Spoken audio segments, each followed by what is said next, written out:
Sandy. Sandy wants to be pianist. Hello, Sandy. I can play piano, but I'm afraid I cannot really play piano for you. I kind of be scared when I play piano in public, so maybe you can come to my home if you want to listen to piano. Okay, so the language evaluator would be about 5 to 7 minutes to provide overall feedback to all the job assignment takers' language ability, of course, including the sound you make, and also the grammatical part would be the words you put together to make sense. If they doesn't make sense, I will actually point it out. And also including the good usage, the good sentence that give us lessons, and I will bring it up. So for example, for the usage I've learned from today's meeting,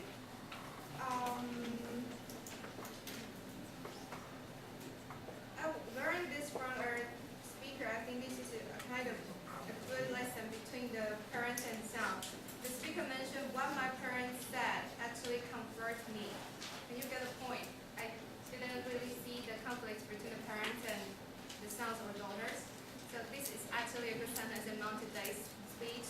And also I would like to mention, actually Cameron looks like us, but actually he is a British. So actually I would like to say there are lots of language, Chinese, it's been used. So for the Toastmaster meeting, please try to use English. For example, 知道, 知名知道 is I know if I directly translate into English would be a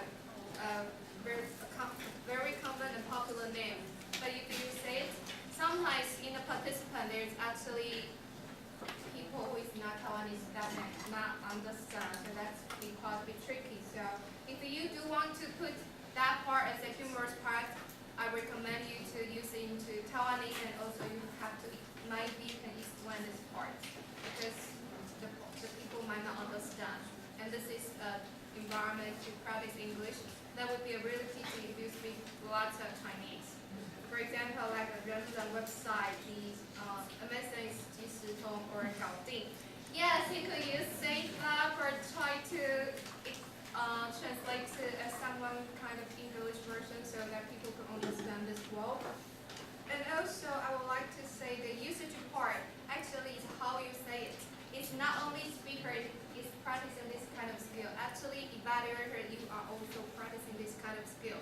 For example, evaluator, if you say something the speaker shouldn't do, please a little bit modify this part would be alternative, like how about using simple words in your speech?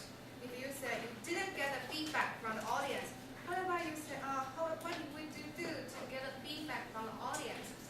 So the evaluator, please be careful about your usage. Please don't really go forward like older people. You shouldn't do this, you didn't do that. It's not very encouraging in the Toastmaster meeting. Okay, for the grammar part, I would like to say the grammatical part first. For example, he or she is always misused. And also this, which person do you want to be? I actually checked with camera. If this which, if it's not a sentence, which would be, you know this part and you actually pick among this part. So if the sentence would be which person actually would be this man, and you would really pick this part.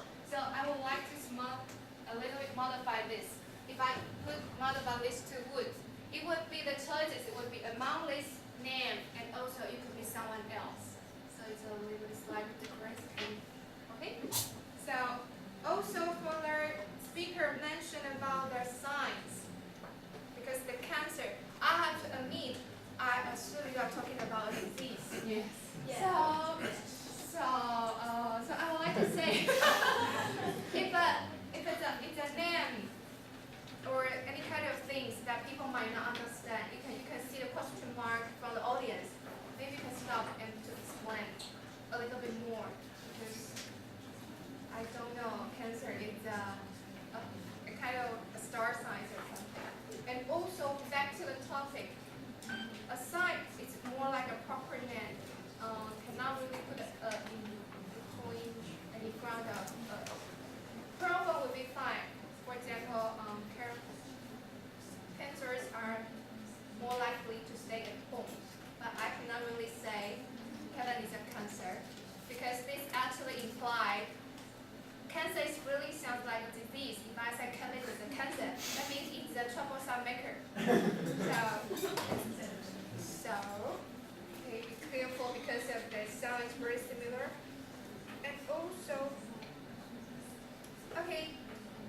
MEET is meet, and C, these two words are a little bit different.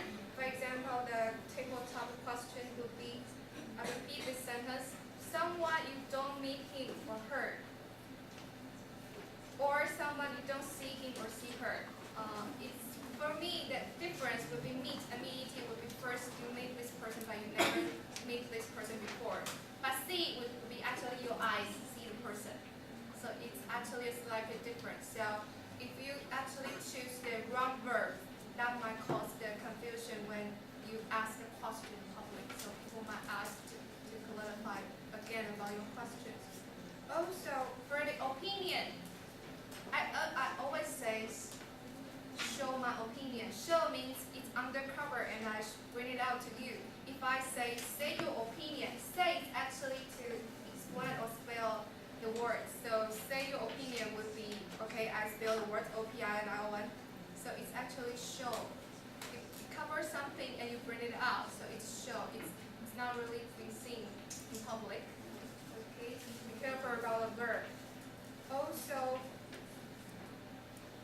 we misunderstanding the result and reason.